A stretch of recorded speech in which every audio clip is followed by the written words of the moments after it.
Hello class, and welcome to our first lesson in Master Duel Academy. I am Professor Lex, and I will be your instructor for this series.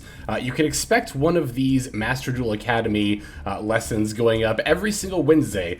This is one of the new weekly series that I'm going to be promoting alongside the viewer special, and then This Week in Master Duel, which I'm kind of thinking will be on Fridays. So tentative schedule, we'll do viewer special Mondays, Master Duel Academy Wednesdays, and This Week in Master Duel on Friday. So class, today I'm going to be covering a topic for a lecture that has been highly requested, not just recently, but actually for quite a while now, for like kind of the whole course of the channel, really. One of the top recommendations that I get for video topics pretty consistently is how do you play when you're in a losing situation? How do you play from behind? So I figured for our first lesson here in Master Duel Academy, we could go ahead and cover that. If you have any suggestions for lessons you'd like to see covered, keep in mind Master Duel Academy is going to be focused more on general gameplay tips and not focusing on any one specific deck. If you have any lessons that you would like to see covered, definitely feel free to let me know in the comment section below. I am always open to new ideas in that regard. So I have a selection of games here that are going to be with a couple of different decks that I'm going to show you where we find ourselves in a situation that's not particularly favorable for us, and I'll not only explain how we play out of that particular situation, but I'll explain my thought process as we're going, and in turn we will also then cover some more general tips for, again, just playing from behind. So let's go ahead and jump straight into our lesson here. The first game we're going to be reviewing in today's lesson is going to be a Sprite Mirror Match. This is going to demonstrate how to play when things seem to be going well at first for you, but then kind of take an unexpected turn. So we're going to be starting off by going second here. I will also warn you, because I know some people don't like it when I pause a lot during a replay, because I'm going to be talking very specifically and in detail about what's going on in this game, there will be a lot of pausing, just a forewarning. So we're going to be going second here for this game. Immediately, whether you go first or second, first thing, look at your opening hand and kind of assess if you're going first, what kind of threats you can put up, and if you're going second, what kind of threats you can respond with. I can threaten disruption with both Maxi and Imperm. I'm immediately going to fire off the Maxi during the draw phase.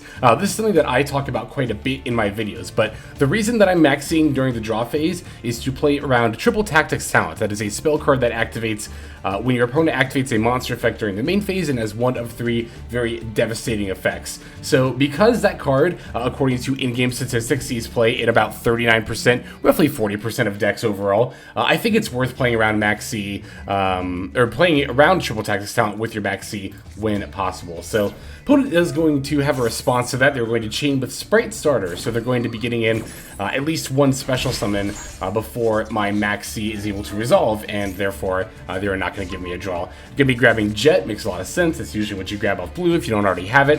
Going to be specialing the Jet, giving me a draw, and activating the effect. Now, you saw that my draw was another Infinite Impermanence. I wouldn't necessarily always shotgun an Imperm here against the Jet, but I did for two reasons. One, which I just stated, is that I just drew another Imperm off of my Maxi. So I'm already feeling like, okay, if my opponent does end up making a Gigantic here, which, it's pretty obvious they will at some point, I can still negate that as well. Using the Imperm on the Jet here will also ensure that my opponent doesn't have access to Smashers or Double Cross. They've already used Starter, so I'm not concerned about them searching that, but I really don't want them to have any additional disruption for their turn coming up, especially if they do overlay for Gigantic and I just Imperm that. I don't want them to have a Double Cross to use with that here. So those are the two reasons that I used Imperm against this Sprite Jet here.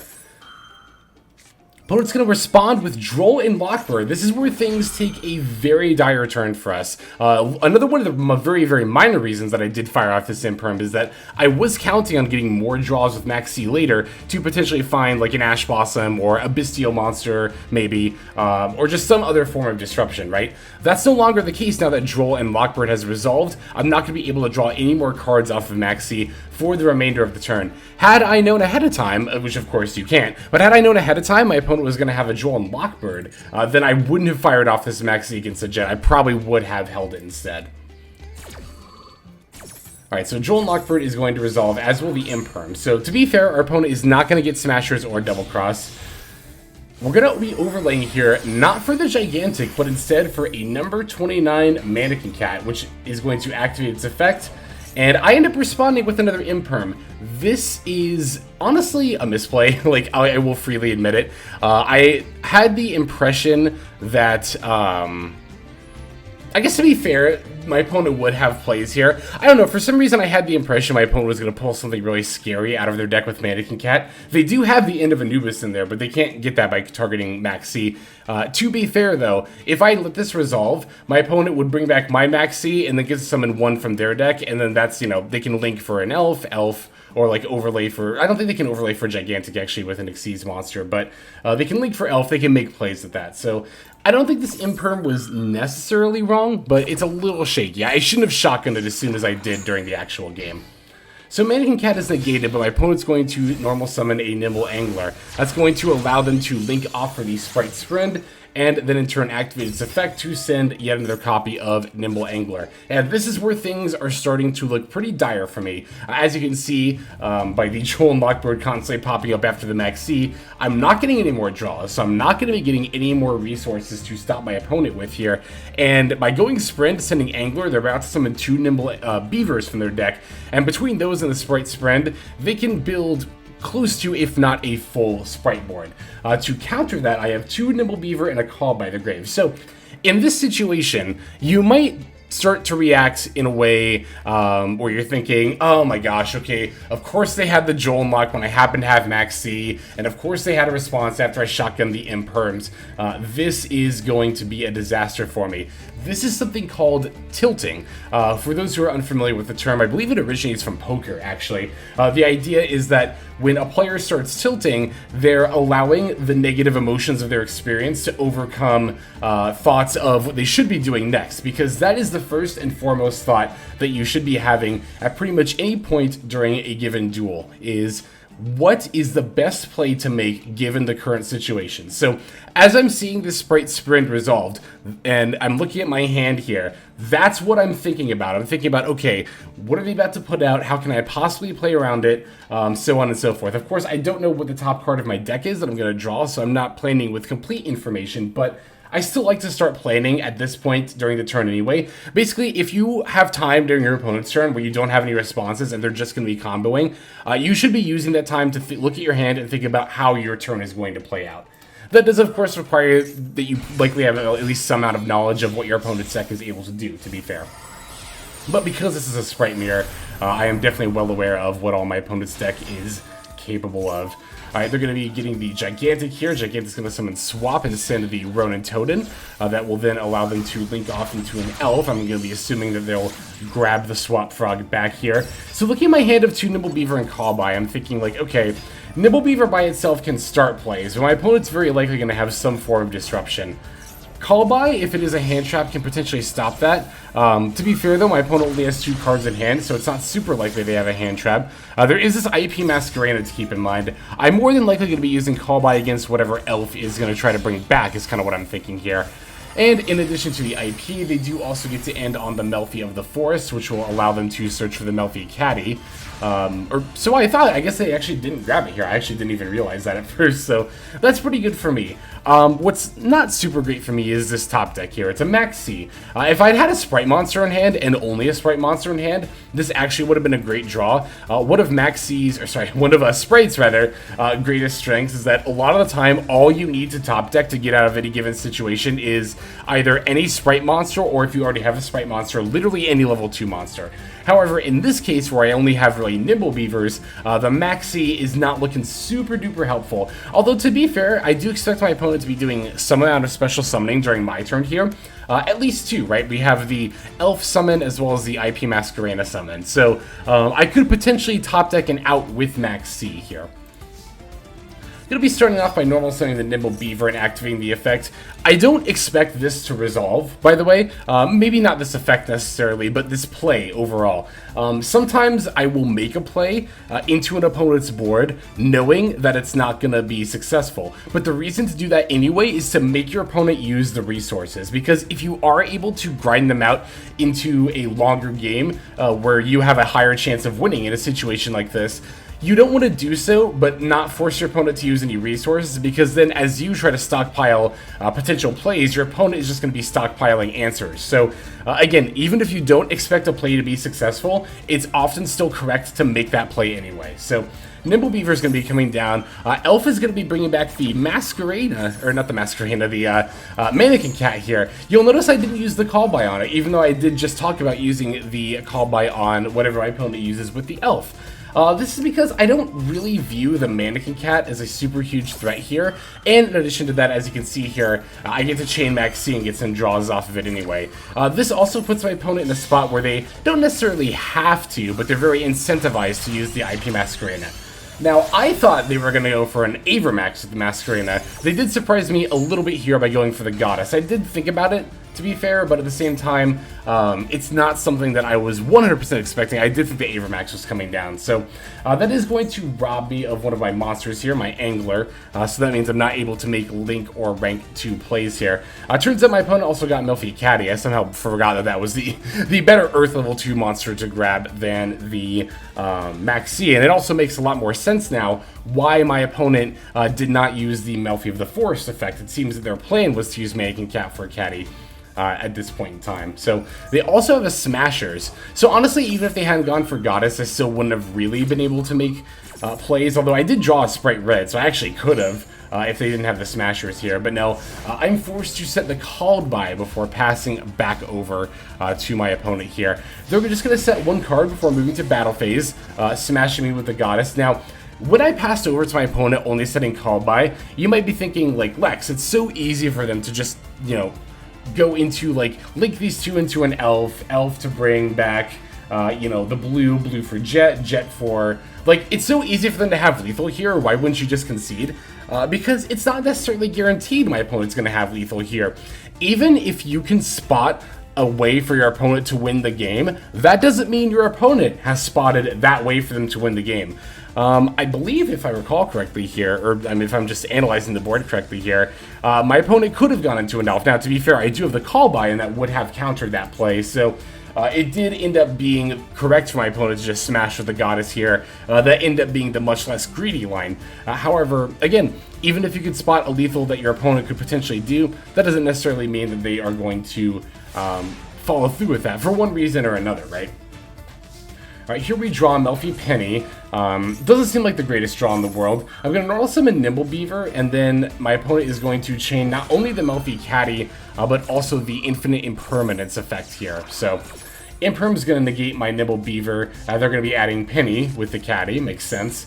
And then, yep, there goes the Beaver F. Melfi Penny is going to resolve next, special summoning itself by its own effect, and then syncing with the Caddy in hand in order to make the Merry Melfies. This will bounce the Nimble Beaver right on back to my hand, and then I get to special summon my own Melfi Penny.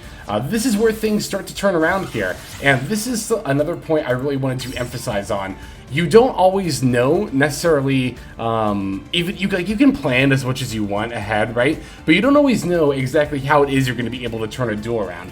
Before this game, I didn't even know that Melfi Penny would trigger off of my opponent's Melfi effect. However, when the game gave me a prompt to, I saw not only a prompt, but also a potential way to find lethal, you know, or not lethal, but just getting out of the situation, because I had the Sprite Red in hand.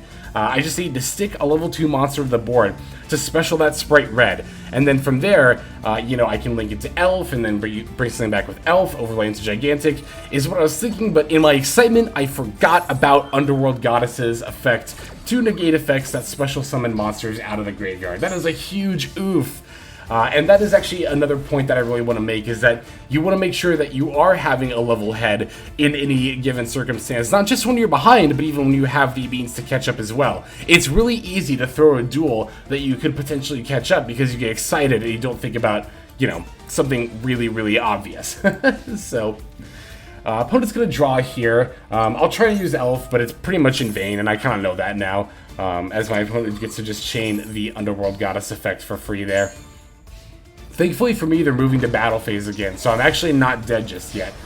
I actually expected to be dead a long time ago, but this is yet another reason why I like to play games out and not let my opponent concede, is that, you know, sometimes your expectations will defy you. I'll get a normal summon the Nimble Beaver here. My opponent actually gets to negate this because this effect can summon from the graveyard, but I have top deck a Triple Tactics talent, so I get to go ahead and just take control of my opponent's monster and then start to make plays. Now, I do want to point something out, though, that I had to take control of exactly Merry Melfi's because Underworld Goddess is unaffected by activated effects unless they target it, and the Triple Tactics talent targets. So, or sorry, it does not target. So, therefore, because it doesn't target, the Underworld Goddess, had I selected her, would have been unaffected. So, had to have taken exactly Merry Melfi's there. I didn't want to make a repeat of, you know, getting too excited when I think I have an out and not thinking about my plays all the way through. So, now, because my opponent's used the Goddess's once per turn effect, I get to make the Gigantic Sprite. Or get to use Elf to bring something back to make the Gigantic. Gigantic pulls blue. Blue was attempting to pull Jet to find the, you know, either a starter or a Gamma Burst, whichever leads to lethal more quickly and or efficiently. But my opponent's going to concede at this point. So, wanted to show this off as one example of a come from behind duel. You know, there were multiple points where I think a lot of people would have conceded. And I'll admit, I definitely thought about conceding. But this is a lot of why I like to play games out. A lot of people like to play games out and not surrender because that way you get credit, you know, you get experience, you get towards your duel pass and your level up, whatever. That is also like fine and everything, but this is the main reason for me is that you really never know how a duel is going to end. And for that reason, I think it is good to stick through it and play it out. We do have a couple more games to look at, so I'm going to go straight to this next duel here. Okay, class, for our next example, we're going to be playing Tier Limits against Bestial Branded Despia. And in this game, we'll talk about everybody's favorite earth insect and playing into / around that. So we're going to be taking the first turn here. Going to move to the main phase. Going to start by activating Foolish Burial Goods to send a Tier Limit Celiac. The reason we do that here in this case, because I don't really have any other lines. I don't have a way to discard or activate Havnus, Kelbeck, or Agido. So we're just going to go ahead and do the Foolish Burial Goods for Celiac. Then going to normal summon the Rhino Heart. Rhino Heart's going to send off the Havnus. Opponent's going to respond with a Bestial Baldrake. So that's going to banish the Havnus out of the graveyard, and as a result, I will not get to special summon here. I'm going to have to pass back to my opponent. So I'm going to hold the Maxi here, which looks a little bit weird, right? Because I just said, you know, I like to do it during the draw phase to play around Triple Tactics talent. However, that's not always necessarily the case with Maxi. In this situation, for example, you know, I look at the rest of my hand, and as I just explained, it's not a live hand at all. Like, these cards by themselves don't make plays, so I am really looking to top deck it out specifically here. For that reason, I really need to draw cards off of this Maxi. I can't afford to just shotgun it and hope that's going to stop my opponent from making plays. They are going to move straight to battle phase, battle over my Rhino Heart, set a card, and then pass. So it does actually end up being very good that I didn't fire off the Maxi here. And we're going to end up finding it out anyway here, the Tier Limit Shiren. Opponent's going to chain their Maxi to my Tier Limit Shiren. So we have to be mindful of this for the remainder of the turn. We are going to be playing under Maxi. However, as I've said in videos in the past, if it's a turn where I have the ability to attack, I am much less worried about playing into Maxi. Playing into Maxi on exactly turn 1 when you can't battle is usually a death sentence. That's not always the case, but it's usually a death sentence because, yes, you get to build your board, but you don't actually get to decisively end the duel during that turn. And the board that you built that would normally help you decisively end the build has given your opponent typically far more than enough cards in order to find an out. However, if it's a turn where you can attack, if it's like turn 2 or later, then you have the very real possibility of ending the duel that turn. And especially in this format in particular, where Nibiru is seeing like next to no play, there's really very rarely going to be punishments for playing under Maxi on a turn like this, especially where my opponent's got cards on the board. I know they can't imperm me. It's really just going to be Ash Blossoms and Bestial monsters that I have to worry about. There's not going to be too much else that I think is going to disrupt me here. So I'm going to summon Shiren, and I'll send the Agido. It's a little bit of a risk here, but I figure between 8 mills, there's probably something I can find. Indeed, off the first 3, I already had a Rhino Heart, so we can just go ahead and do that. Opponent's going to use their Ash Blossom against my Tier Limit Scream Search. That is A-okay with me. I am so fine with that. That is not going to be an issue at all. Rhino Heart's coming down. I'm going to send the Havness that's in my hand. Agito is going to activate, mill us each 5 more cards. We get to activate not only the Havness, but also the Rhino Heart and the Meta Noise effects. I am testing out Meta Noise in my current tier limits lineup here. We also get to trigger the Heartbeat to get back that same, or sorry, we're going to get back Soliac. I hadn't realized we milled that. So we're not going to be getting back Meta Noise. Meta Noise, however, will grab the Shiren back. Then we're going to be using the Rhino Heart to send a Merly. Havness will then fuse with the Rhino Heart in Graveyard in order to make the Kit Colosse. So, as you can see, even though my opponent is amassing draws in their hand, I'm amassing a board with which I can play through. Until my opponent flips up a Super Poly, things are suddenly looking not as promising necessarily here. Looks like they're fusing my Kaleido Heart and a Shiren for their Dragostapelia. The Kit Colosse, I'm going to use that to search a Scream here, because there wasn't really a whole lot else that I thought I needed. And from there, I'm going to fuse the Kit Colosse in Merly in order to summon Roll Colosse, because I already had the Merly effect on the Chain Link. However, this is going to proc my opponent's Baldrake, which will allow them to banish my Roll Colosse. And from here, as you can see, things are looking a lot more dire. Now, I have much less resources on my board, and my opponent is still amassing draws in hand with their Max C. I'm going to activate the Scream and then normal summon Shiren. I'm just going to see if I can get some interesting mills off of here. Unfortunately, I don't mill anything too helpful, so I'm going to do my final special summon for now. I'm going to overlay the Time Thief Redoer. The tier limit Scream was also to reduce the Baldrake's attack so my Redoer could battle over it. Move to main phase 2 and then pass. So now, unfortunately, I'm in a situation where my opponent's Max C did actually net them enough advantage in order to have a full hand going into their next turn. They did actually get a next turn. Their disruption was enough to play through my gas and make it so that I didn't have lethal this turn. So it might seem very stressful to, like, you know, oh, my opponent's about to have 7 draws. They have so much more on this resources in general they have access to than I do right now.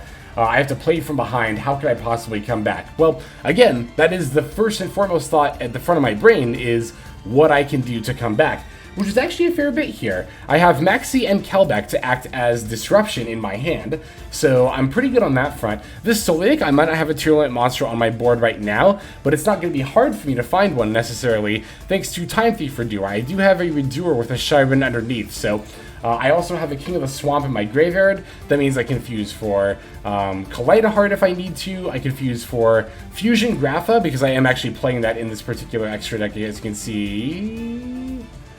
Oh, did it get, wait, is it in the graveyard? Wait, where's my Grapha? I am playing Grapha in this build, am I not? Here it is, I just passed over it.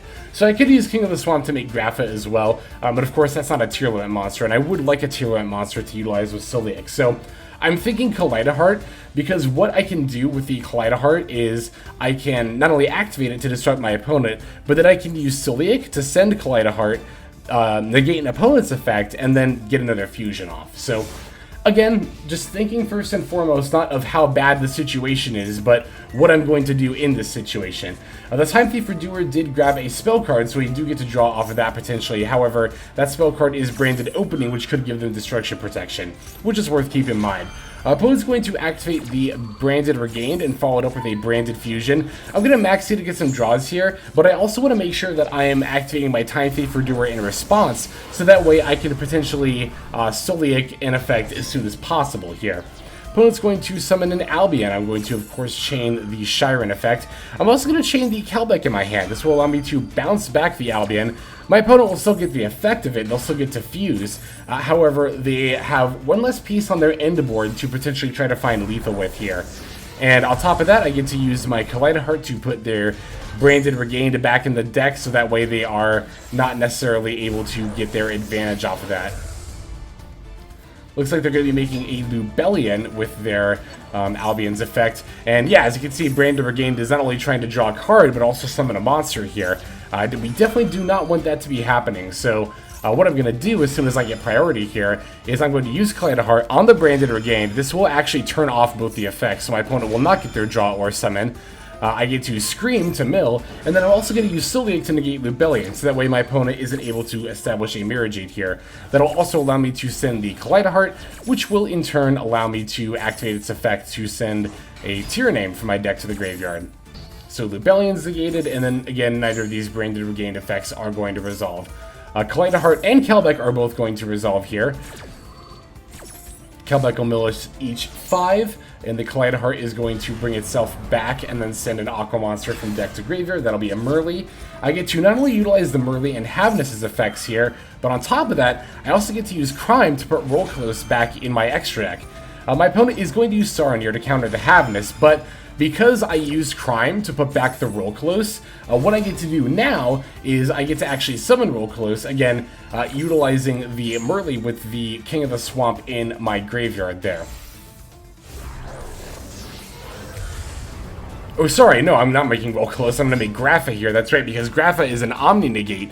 That'll stop a lot more effects than just Roll Close can. So, as you can see, we've actually managed to turn this around pretty well. Our opponent has a few monsters on board, but they're not particularly threatening, either in their stats or their effects. Excuse me. We have an Omni-Negate in the form of Grapha. We drew an Ash Blossom, so we can use that to disrupt as well. And we have a lot of stuff to break our opponent's board for the follow-up turn. We have Super Poly and Triple Tactics talent. If our opponent decides to keep going, we still get more draws here. So yeah, there's not a whole lot I think my opponent could throw down that would stop me here. And indeed, things are looking pretty great. However, my opponent does have one of the few cards that will actually get them out of this situation. And that's going to be Super Polymerization. That's going to allow them to fuse away my Grapha in order to summon their Starving Venom Fusion Dragon. That will allow them to steal Kaleidoheart's attack points. And they can combine that with the last card in their hand, Triple Tactics talent. Ah! So, yeah, we played our hardest here. Unfortunately, sometimes your opponent does just still have the out.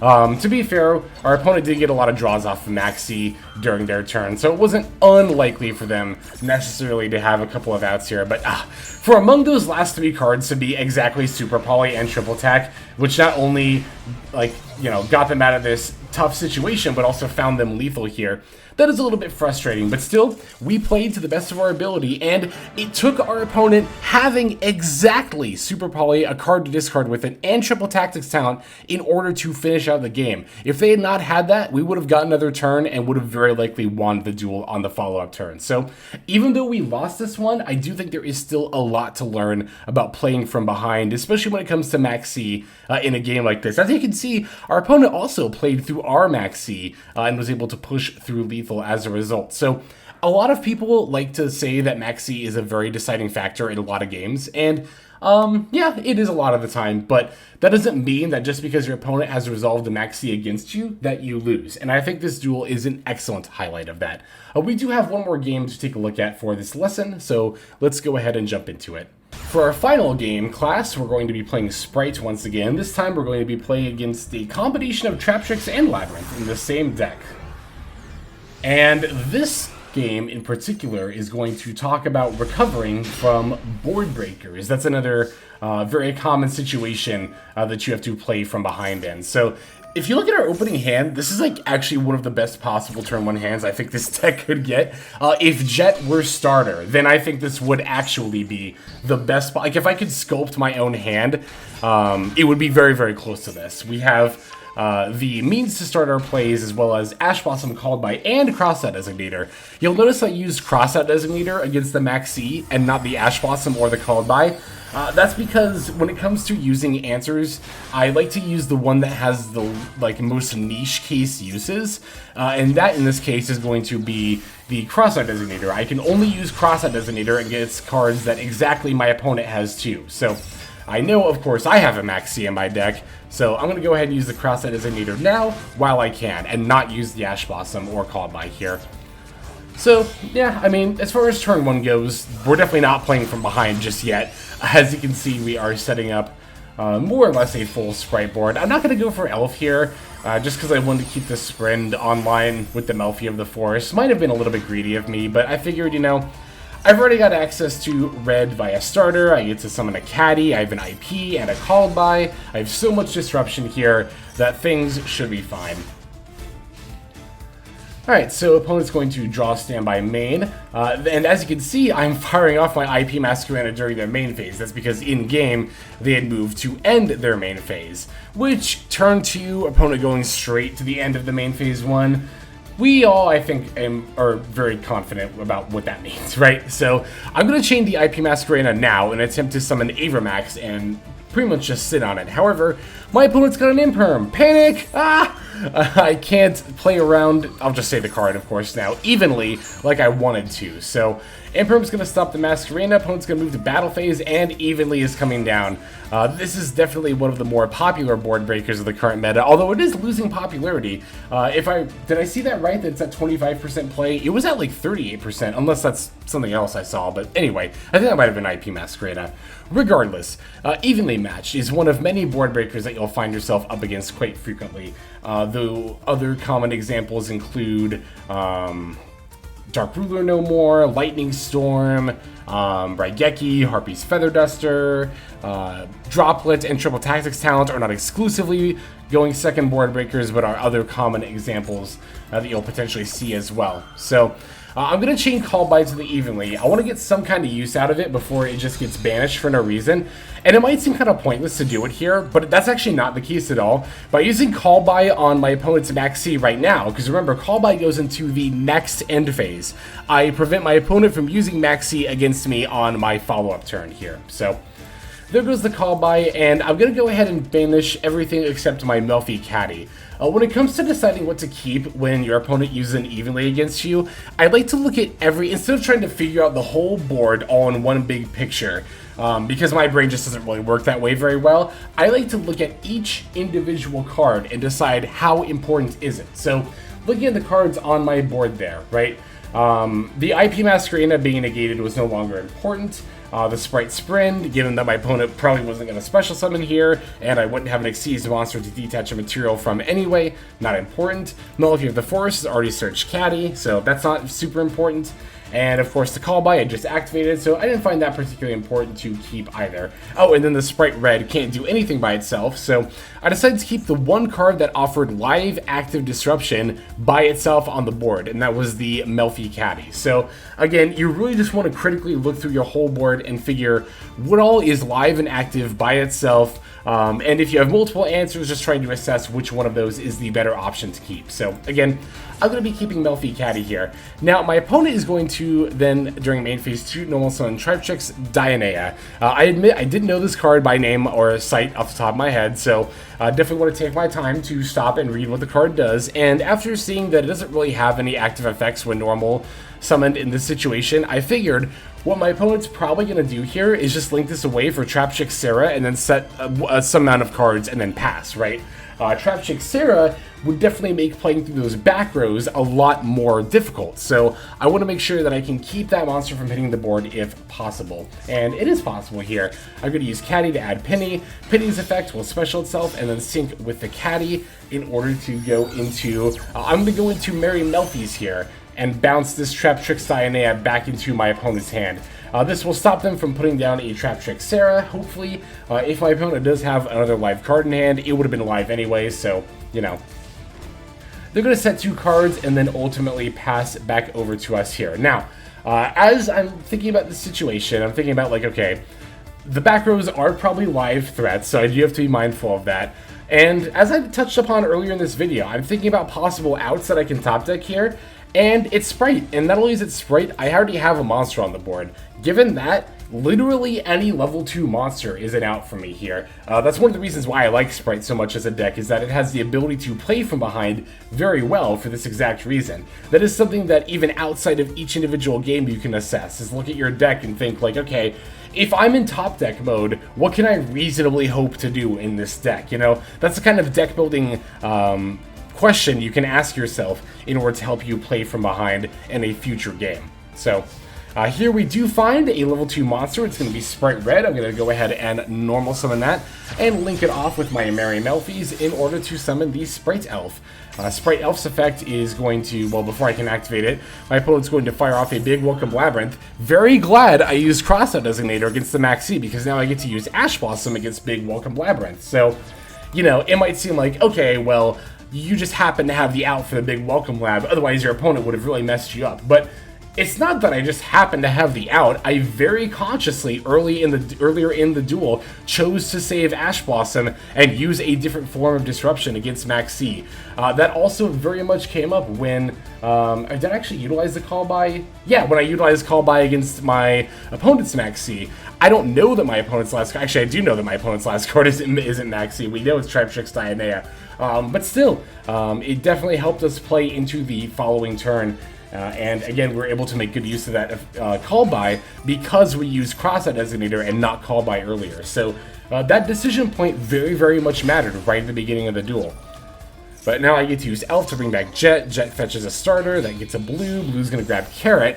Now that I have Carrot online, my opponent's back row doesn't really concern me nearly as much anymore. Alright, Gigantic Sprite's going to activate the effect. I'll grab myself a Swap Frog. And moving to battle phase here, because I don't believe I actually have lethal pretty much no matter what here. Even if I were to link away the Swap Frog for the Jet, I get to make another Elf, but it's not like I can use another Elf effect here. But I will utilize the Elf to get some target protection for my Sprite Carrot here. That way I can use that in order to just make sure that I have plays moving forward. Opponent's going to normal summon a Traptrix Murmello. That is their top deck, and use that to search a Gravedigger's Trap Hole. I am going to fire off my Sprite Elf effect for a Jet now, using Jet's effect in order to search Gamma Burst from deck. With my opponent at such low life points, even though they are going to be battling over my Elf here, and then using another Evenly, that's actually not going to be enough for lethal. As you can see, this second Evenly match didn't really accomplish anything. Because my opponent already had a monster on the field, I got to keep 2 cards instead of just 1 here. So it was pretty easy for me to keep Elf and Gigantic. Gigantic's obviously a huge monster, and then Elf has the potential to bring something back later. Opponent is going to link off into Traptrix Sarah, but they're going to concede right away because I know what their last back row is. It's just a Gravedigger's Trap Hole, and my Gamma Burst / just moving to battle phase and attacking won't trigger that. So my opponent won't get a chance to activate the Traptrix Sarah effect, and I get to find lethal very easily there. So even though I guess they resolved 2 Evenlies, but it was only 1 that was very devastating. Even though our opponent had a devastating board breaker to counter our, I don't know if it's textbook, but very, very good at turn 1. We were still able to pull through, again, just keeping a level head, thinking about possible outs, possible top decks, and as you can see, thinking about how we countered the Max C on turn 1, even though we were spoiled for choice in how to counter it, which counter we end up using super duper mattered in that game. It very, very much mattered. At least not using the Ash Blossom and using the Cross-Out Designator instead did very much matter. Okay, class, so that is going to go ahead and do it for this lesson. I hope you are all taking notes, and I hope you all learned something. For today's homework, because this is class, I am going to be assigning homework, which you can either turn in early in the comment section of this video, or it's not due till next lesson. So you can turn it in during the comment, or in the comment section of that video as well. But your homework is to either tell a story previously about a game or a game that you experienced during this week where you were playing from behind and you thought about conceding, but as a result of sticking through the game and thinking about your out, you were able to then win the duel. Or if not win the duel, at least put yourself in a more advantageous situation. So go ahead and feel free to leave those responses, like I said, in the comments below of either this video or next week's. And again, if you have any suggestions of what you would like to cover in class, definitely feel free to leave that in the comment section below. But for now, class is dismissed, but for those of you who would like to stick around for the outro, you are more than welcome to. Alright everybody, thank you so much for watching all the way to the very end of the video like this. That means a whole lot to me. Not just personally, but it's also a great way of supporting the channel as well. If you're interested in supporting the channel in other means, you can of course feel free to comment and or subscribe right here on YouTube. I'm always looking to the comments section. You guys leave some pretty awesome feedback as far as like constructive criticism goes when it comes to deck building, gameplay, channel content, all that stuff. So feel free to leave your opinion down there. I will be sure to take a look at that there. And then subscribing is going to be the best way to get notifications of when these videos drop. That does happen every day, by the way, so if you're looking for daily Master Duel content, you've come to the right place. And there are more places where you can get some daily Master Duel content. If you check out the description below, follow the top link over to my Patreon page, there for just $5 a month, which is as much as you pay for a booster pack. You'll find a lot more value than a pack full of filler over there. We've got some previews for content upcoming here on the channel. We've got some exclusive games that are only posted over on Patreon over there. We've got some Q&As, and then you can also have your name featured in this lovely credit sequence where I thank all of the people who are helping contribute over there on Patreon. It's a huge support to the channel, and it really means a lot as well. So thank you everyone who is donating that is featured here on screen. And again, you know, it's not just a pure donation. You do get some more daily Master Duel content over there just for being a part of the Patreon. But I think that's about all the time that I have for today's video. Once again, I just want to thank you so very much for sticking all the way to the end of the video. Again, it just means a lot, as I do put a decent amount of work into getting these videos out every single day. But that's about all the time that I've got for now. So without further ado, this is XLex. I'm signing out, and I hope you have a fantastic day.